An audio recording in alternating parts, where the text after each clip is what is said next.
You have no interest in what I have to say. Unless it confirms what you think you already know. My job was simple. Save the country I love from being destroyed. Is your job any different?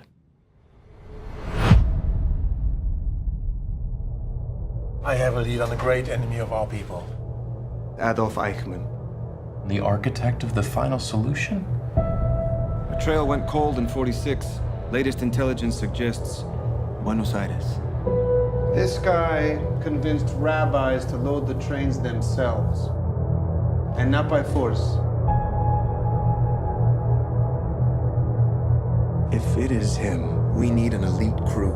I'm not joining your hit squad. I would happily put a bullet in between his eyes, but that's not what we're doing here. This is strictly catch and extract. Eichmann will stand trial here in Israel. Think what it means. Finally, publicly, holding to account the man who organized our slaughter.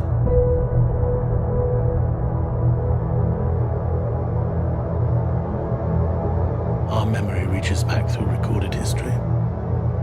The book of memory still lies open, and you here now are the hand that holds the pen. If you succeed, for the first time in our history, we will judge our executioner, and we will warn off any who may wish to follow his example.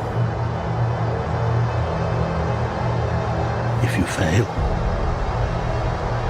he escapes justice, perhaps forever.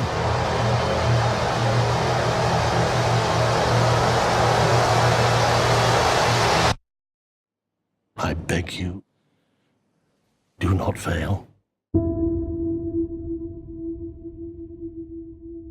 Hey, what's up, everyone? This is Khalif here at the getting ready for the release of Operation Finale, sitting with Sir Ben Kingsley. How are you? I'm well, thank you. Well done. You got through it.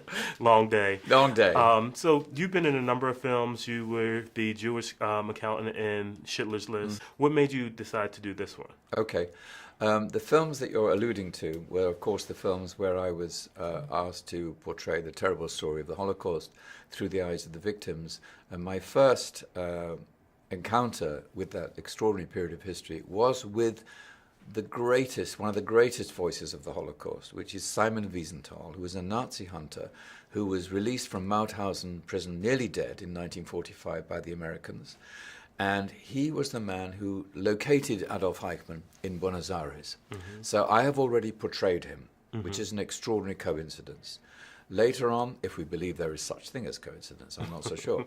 Later on in that circle, I played Otto Frank, Anne Frank's father, in the film of Anne Frank, The Whole Story. And of course, I played Isaac Stern in Schindler's List. I've met many survivors. Mm-hmm. I've met many people who knew Anne Frank, who witnessed these things. And I've encountered from them terrible grief, great dignity, and an insistence that their story is told. Mm-hmm. Therefore, having met them, spent time with them, and I have to say, loved being with them. It was a privilege. That gave me the motivation and the perhaps strength, perhaps focus to embark on portraying this particular man who was the cause of their grief, their pain, and their loss. But I saw it from their perspective, never from his. Great. If there was one message in the film that you want to convey to everyone, what will it be? It's very simple. Let's hope that after seeing the film, you will have thoughts that you would not have had you not seen the film. Just open a few doors, alter perception slightly. I think that's all we can hope for. And the rest you hand over to the audience. and they must make their own conclusions. Hey guys, this is Khalif here from That's True Media. Talking to some of the cast members, had the chance to review the film yesterday, and there were a lot of storylines and a lot of scenarios. What's most impactful to you guys? I think it's the story, the most impactful part of the story, which, you know, the basic premises that the Israeli Secret Service went over to capture and extract Adolf Eichmann, who's one of the Hitler's top lieutenants, to bring him back to stand trial in Israel. For me personally, the story is one that is as relevant today as it was when it actually happened, because there's still anti-Semitism and racism and genocides happening all over the world, and if we are not careful and vigilant, then history will repeat itself. Yeah, I think I feel the same. I feel the same. It was, and for me also, it's the thing that to take someone to make a crazy, dangerous operation in order to bring someone from very far away. In those days, it was very far. It's not like today. To bring him to Israel to trial and not to kill him over there and to revenge over there. This is a big story of courage people who go there and bring this person to justice in Israel.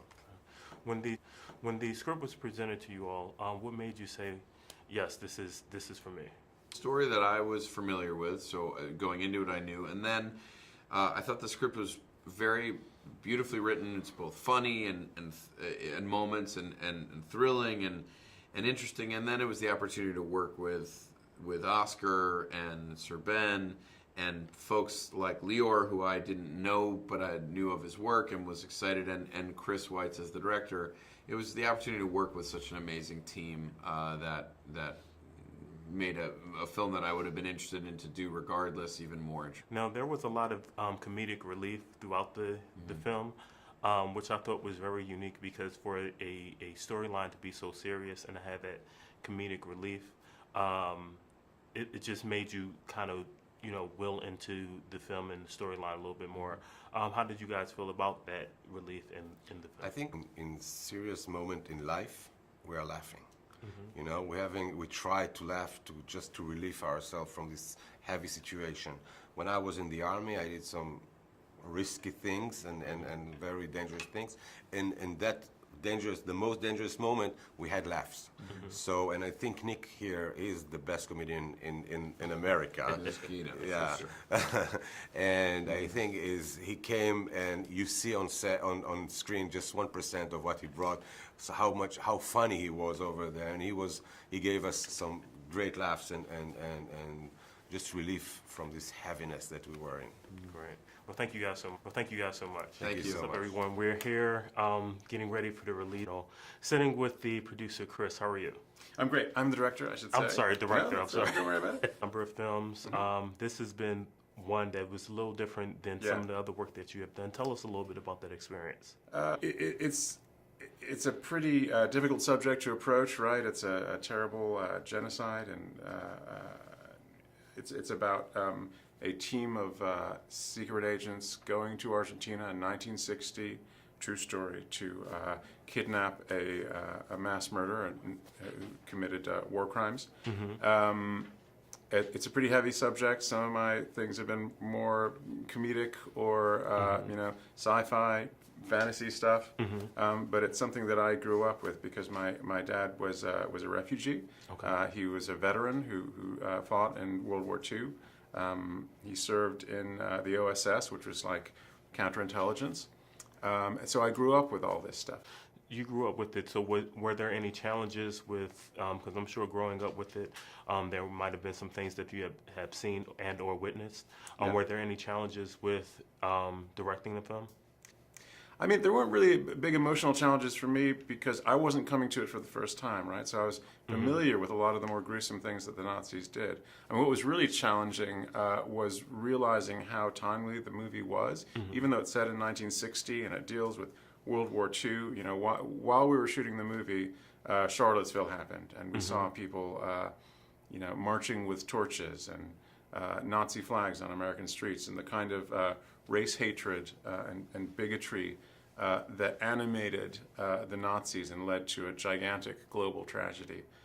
So I think there was an extra sense of responsibility, not just in telling that story in the past, but in making something relevant for the way that people think about today. And it's not just about anti-Semitism, it's about racism, it's about anti-immigrant sentiment. These kinds of things are all drawing from the same deep well of possibility, the possibility. One message that you want the film to convey, what will it be and why? I think I'd like to convey to the people who see it after they're entertained, which is kind of the first job of a movie, that the people who committed these kinds of atrocities were normal people, that these possibilities exist within us.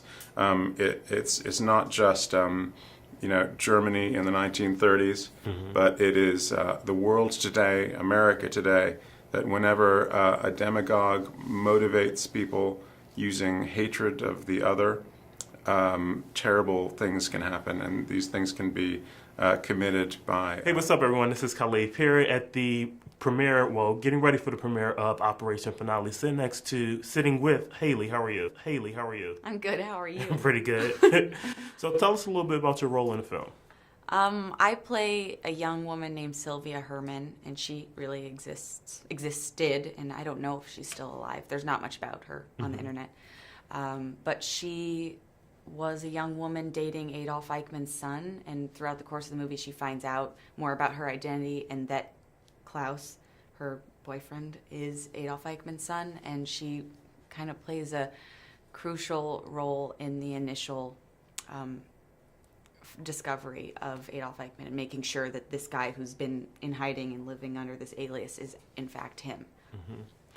The film had so many strong points and so many storylines. Which is one of them that really stuck out to you? I think their commitment to, no matter how hard they wanted to just strangle that guy, that right then and there, they were determined to bring true justice to something so larger than all of them, even though they were all of those members of the Mossad were very individually, personally affected by what he was responsible for. But they were so determined and so brave, and they succeeded. Great. Thank you so much. Yeah, thanks. All right. Bye.